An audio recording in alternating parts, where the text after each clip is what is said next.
Bonjour à tous, bienvenue à Passion Auto Rétro. Cette semaine, on vous présente un véhicule qui sort des sentiers battus, une Deney Machine 1976.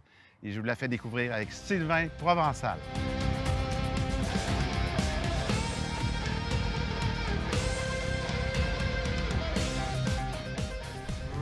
Sylvain, tu es propriétaire de Deney Machine 1976. C'est vraiment un véhicule qu'on a vu, nous, en promotion à l'époque. Mais avant d'arriver à ce genre de véhicule-là, j'aimerais ça que tu me parles un peu de ton enfance parce que tu es vraiment impliqué dans l'automobile depuis ta naissance, toi. Bon, en fait, ça fait un bon bout de temps, effectivement, parce que mon père avait une concession Ford, fait qu'en partant, par défaut, on était Ford toute la famille. Martin Ford à Lévis, pour le Martin dire. Ford à Lévis, qui n'existe plus aujourd'hui. Puis, j'ai grandi, moi, dans cette concession-là. Donc, tout ce qui était produit Ford, l'automobile en général, mais Ford plus particulièrement. As-tu touché à tous les départements? En fait, ben oui, un peu, là, par étant le fils du propriétaire. Là, mais plus vieux, je suis revenu travailler chez Martin Ford lorsque ça a changé de propriétaire, puis j'étais directeur du service là-bas. Fait que là, l'expérience, on en a pris là. En plein ça. À la suite de cette expérience-là, tu as parti ton commerce à toi. Oui, j'ai parti mon commerce Mustang International à Lévis, spécialisé dans la restauration de vieilles Mustang. Je suis depuis 1999. Quand je suis parti de chez Martin Ford, j'ai directement parti mon entreprise, puis qui est encore opérationnelle aujourd'hui. Parle-moi un peu de Mustang International. OK, ta réputation est vraiment dépasse les frontières du Canada. Tu es reconnu comme un grand spécialiste des Shelby et des Mustangs. Derrière, tu as eu l'occasion de rencontrer M. Shelby, on va en parler un petit peu plus tard. Oui, Carole Shelby, oui, ça, c'est toute une rencontre. Oui, effectivement, mon entreprise, en fait, c'est le monde m'amène leurs projets en boîte. Souvent des rêves abandonnés de monde qui ont commencé à démonter il y a longtemps. Puis là, ils aimeraient la revoir. Donc, je fais complètement la restauration d'un bout à l'autre, avec des bons sous-traitants, la peinture et ces choses-là, chacun sa spécialité. Puis, ça finit clé en main. Spécialisé dans les Mustangs 65 à 73. Puis le réseau de contact avant de le bâtir, parce que j'imagine que une fois que tu es établi, c'est correct. On a le réseau pour trouver, faire restaurer un volant. Et ça prend un certain temps, avoir les tissus, la bonne sorte de tissu, tout ça. Est-ce que ça prend un certain temps avant de bâtir tout ce réseau-là? Bien là, je dirais, le réseau est bâti dans mon cas. Ça a pris un certain temps, effectivement. Heureusement, dans les années que j'ai commencé, Internet était présent. J'imagine les anciens, eux, comment ils ont eu à faire des téléphones et tout ça pour être capable de bâtir un réseau. Moi, c'était relativement facile. Mais là, on vit des délais présentement parce que le COVID et les fournisseurs semblent manquer beaucoup de pièces. Donc on attend. C'est dans le même beat que tout le monde. L'économie également de la voiture antique et des pièces ont subi les revers de la COVID. En plein ça. Parle-moi un petit peu de Carole Shelby avant de tomber sur notre véhicule vedette. Tu as eu la chance de rencontrer Carole Shelby en personne. Je veux juste que tu m'en parles un petit peu. Oui, puis je l'ai rencontré 2 fois, en fait. En plus. Parce qu'on le voit souvent dans des événements, surtout du côté américain, parce que je l'ai rarement vu, en tout cas du moins, je ne l'ai jamais vu au Canada. Là. Mais dans les Shelby Conventions, il est là, il était présent, il est décédé maintenant, mais il était présent pour prendre des signatures. Puis un soir qu'on était à l'hôtel, le même hôtel que lui, sans le savoir, bien, au restaurant le soir, on a rencontré Carole Shelby qui était là. Je suis allé lui demander un autographe. Un beau cadeau de la vie, ça. Ben oui, puis finalement, il est venu s'asseoir avec nous autres. Fait qu'il a mangé à notre table avec nous autres. On était ben ouais, 5 de gars de privilège. Québec. Un privilège. Je peux être jaloux un peu. Seul avec lui dans le Ah, restaurant. mon Dieu. C'est vraiment très sympathique. Quel genre de type que c'est en personne? Ah, très humble. Très humble. Lui, en fait, là, son importance qu'il avait, c'est... Il voulait savoir si on utilisait les Shelby et non des Trailer Queen. Il n'aimait pas ça, des voitures qui se déplacent sur des trailers juste pour gagner des points. Il aimait que le monde conduise les voitures puis qu'il en profite. C'est exactement ça qu'on fait avec les nôtres. À son image également. Et là, justement. Là, on va faire une petite pause, puis après, on se concentre sur le Deney Machine.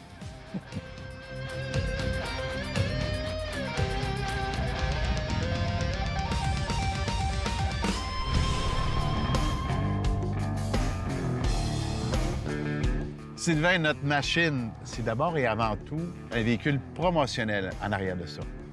En fait, c'est un tirage que Coca-Cola a organisé, mais au début de tout, ça a commencé par les éditeurs du magazine Hot Rod Magazine. Ils ont décidé de présenter comme idée à Coca-Cola l'idée de pimper une vanne. Et puis là, à partir de là, l'idée a fait son chemin. Puis ils ont fait des recherches pour les commanditaires. Puis là, Ford a embarqué avec la vanne. La E150. Coca-Cola, la E150 avec le moteur 351. Puis ils étaient tous pareils. Porte de côté coulissante, porte rabattante en arrière. C'était un must, parce que on va comprendre plus tard avec le décor de l'intérieur. Puis là, Levi's a embarqué pour faire tout l'intérieur en jeans. D'ailleurs, c'est de là que vient le nom Denain Machine. Le matériel qui sert à faire des jeans. En plein ça, c'est du Denain. Donc, tout l'intérieur est fait en pochette de jeans, on va le voir tantôt. Et l'association de Ford, Coke et Levi's, ensemble, ont fait justement le gros du partnership. Le reste, bien, il y a rentré plein de commanditaires, on va les voir plus tard sur les accessoires. Donc, c'est une participation de plusieurs compagnies dans un projet conjoint, dans le fond, pour faire la promotion de Coke. En plein ça. Puis là, bien là, comme les accessoires, bien, on va pouvoir en parler longtemps. Il y a les roues de mag, ça venait avec.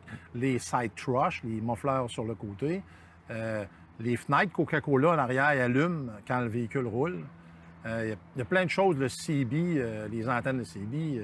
À l'intérieur, il y a plein de surprises aussi. Oui. À l'extérieur, on travaille aussi des couleurs précises pour une raison précise. C'est aussi lancé pour le 200e anniversaire des États-Unis. C'est ça. Il y a bien du monde qui ont pensé que c'était Pepsi qui organisait le concours parce que c'était bleu, blanc, rouge.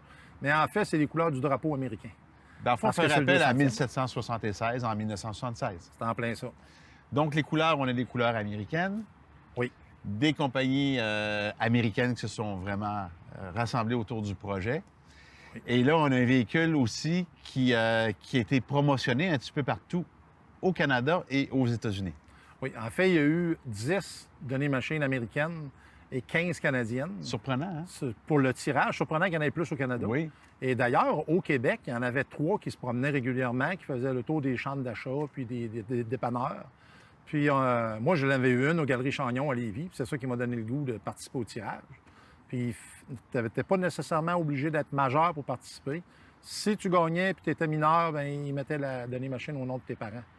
C'est comme ça qu'on réussit à s'en sortir. Parce que pour gagner le véhicule, il fallait acheter, bien sûr, du coke, mais en arrière du bouchon, à l'époque, il y avait ce qu'on appelait le petit capsule de plastique. C'était ça qui faisait qu'on pouvait gagner. Bien, en fait, il n'y avait pas de... C'était pas nécessaire de faire une preuve d'achat. OK. Donc, si tu trouvais un bouchon par terre, en autant que tu enlèves le petit caoutchouc, ça en prenait 12 dans une enveloppe avec un formulaire d'inscription qu'on voyait dans les dépanneurs. Il y avait un genre de formulaire qui était sur les bouteilles pour nous tirer l'œil, là. Puis, tu envoyais ça dans une enveloppe avec ton nom, adresse. Puis là, ben, tu souhaitais. Tu souhaitais de gagner. J'ai tellement bu de liqueur pour la gagner. Le gars qui avait 12 ans qui a gagné devait être content, mais il ne conduisait pas, c'est papa qui apprenait. C'est ça. Ou il la mettait de côté pour quand il allait avoir 18 ans, en tout cas. Pourquoi pas? Nous, on va se déplacer à l'intérieur, puis on va aller découvrir l'intérieur de la Denain Machine. Parfait.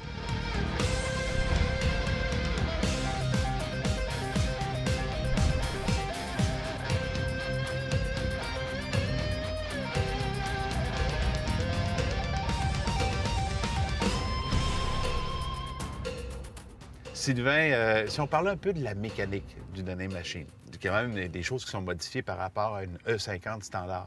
Oui. Bien, en fait, la vanne de départ, c'est une 351 Windsor avec un carburateur 2 barils.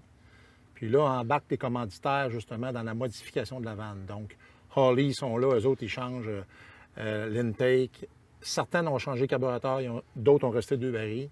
Après ça, il y a les headers qui sont changés par Hertz. Après ça, il y a eu Trush, ils ont été commanditaires pour les side pipes. Il y a plein de...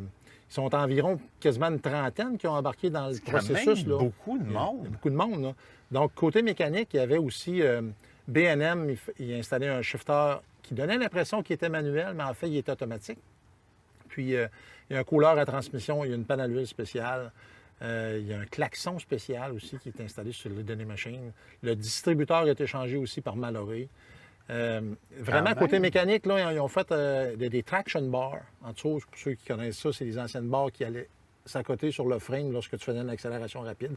Ça empêchait le pont arrière de sautiller. Ça, c'est, mettons, si on regarde côté mécanique. Côté esthétique, bon, ben là, on comprend que Coca-Cola il est dans le décor avec toutes les... Comme prédominant, c'est normal, Bon. c'est le but. Levi's est un des gros commanditaires qui fait tout l'intérieur en pochette de jeans. Les versions canadiennes et américaines n'ont pas le même intérieur. Les canadiennes, vraiment, la banquette change à l'arrière, puis le Denain est pâle dans les canadiennes, tandis que c'est le Denain foncé qui est dans les versions américaines. Puis ben là, il y a le Radio Shack qui était commanditaire pour le CB.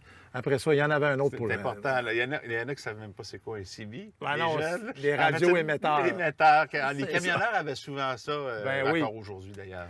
Un radio 8 tracks avec grosse cassette. Les grosses cassettes, c'est autre chose, ça? Une autre chose, mettons que ça rappelle des souvenirs, le 8 tracks. C'était pas évident d'écouter une toune qui coupait au milieu de la track, en passant. Puis, ce qui est le plus impressionnant d'une 76, les données machines américaines, c'est que le détecteur de radar, il est standard. Il vient avec le véhicule. Oui. Puis OK. là, Attends un peu. On a le détecteur, mais on n'a pas le droit d'utiliser, c'est ça? c'est ça. OK. Mais du côté américain, c'était comme toléré, OK. mais il y avait un commanditaire qui fournissait le détecteur de radar. Quand Donc, même. il est dans la donnée machine 76. Puis, il y avait Pacesetter qui eux, faisait un cruise control manuel. Parce qu'il n'y avait pas de radio d'origine dans les données machines. C'était le commanditaire Clarion qui fournissait la radio 8 tracks. Un cruise control manuel, excuse-moi, tu veux dire qu'on fixe une vitesse fixe puis il reste là? C'est Ben, ça? en fait, c'est qu'au lieu d'avoir sur nos. D'habitude, on est habitué sur les steerings, Oui. sur les volants, d'avoir les boutons. Oui. Bien, ça, c'est une roulette dans le tableau de bord. Puis, tu l'engages, puis après ça, tu peux augmenter ou descendre de 5000 à l'heure de variance OK, sur la c'est vitesse comme ça que tu as ça enregistrée. fonctionne. C'est OK. ça. Fait que tous ces commanditaires-là font que la donnée machine est unique, excusez. Les vitres électriques sont commanditées par Maserati. Excuse-moi, le lien? Ben, je ne sais pas s'il y avait une compagnie à l'époque qui faisait des vitres électriques qui s'appelait Maserati et non le constructeur automobile. OK. Mais c'est Maserati qui fournit les vitres électriques. Fait que c'est vraiment des partenaires d'un peu partout. C'est vraiment, on pourrait dire, un travail d'équipe, là. Effectivement. Pour les petits détails à l'intérieur, juste souligner quand même la voûte qui est assez spéciale. Oui. Puis les bandeaux Les mexicains bandeaux qu'on aussi. appelle, le denain sur le mur, le super scoop sur le toit. Ça, Oui. il y a une trappe qui rouvre pour envoyer de l'air au-dessus de la table à lorsqu'on l'intérieur. roule. Puis il y a le toit ouvrant aussi. Il y a le toit ouvrant d'origine qui était encore un autre commanditaire. Il perçait le toit. Puis il fait. Tout ouvrant, il la organisait mode pour de que ça l'époque. fonctionne. Ça coulait des fois, mais des fois, ça coulait pas. Oui, ben, celle-là, elle n'a pas coulé en tout cas. Chanceux. On est chanceux un peu. Et le fameux tapis Shag. Oui.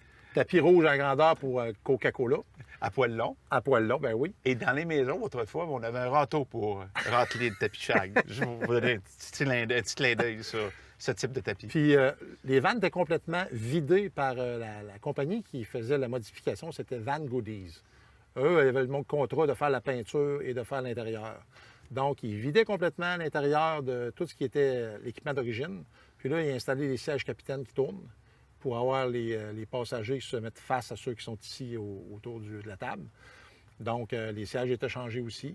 Puis, il y avait des porte-verres en avant avec des verres Coca-Cola, pochettes de jeans. Ça non plus, on ne voit pas ça souvent. On n'en voit pas souvent. En tout cas, ils effectivement. n'entraînent pas. Donc, c'était tous des accessoires qui ont fait que le véhicule avait coûté quand même en américain 18 000 Beaucoup d'argent, 76. Puis au Canada, c'était 21 000 Hey Sylvain, si tu veux bien, on va se déplacer à l'extérieur pour conclure l'analyse de ce véhicule. Parfait. Sylvain, en terminant, on a une machine qui sort du lot, un véhicule promotionnel qu'on n'a jamais revu. On n'a jamais revu ce genre de stratégie-là après. Non. C'est vraiment unique de l'époque. Puis c'est une machine qui a marqué toute une génération. On a des souvenirs de ça. Ça nous a fait rêver beaucoup. Puis aujourd'hui, on peut en parler de nouveau, mais du côté nostalgique. Effectivement. Sylvain, je te remercie beaucoup de nous avoir partagé toutes tes connaissances sur le véhicule. C'est super intéressant. Ça m'a fait plaisir. Merci beaucoup.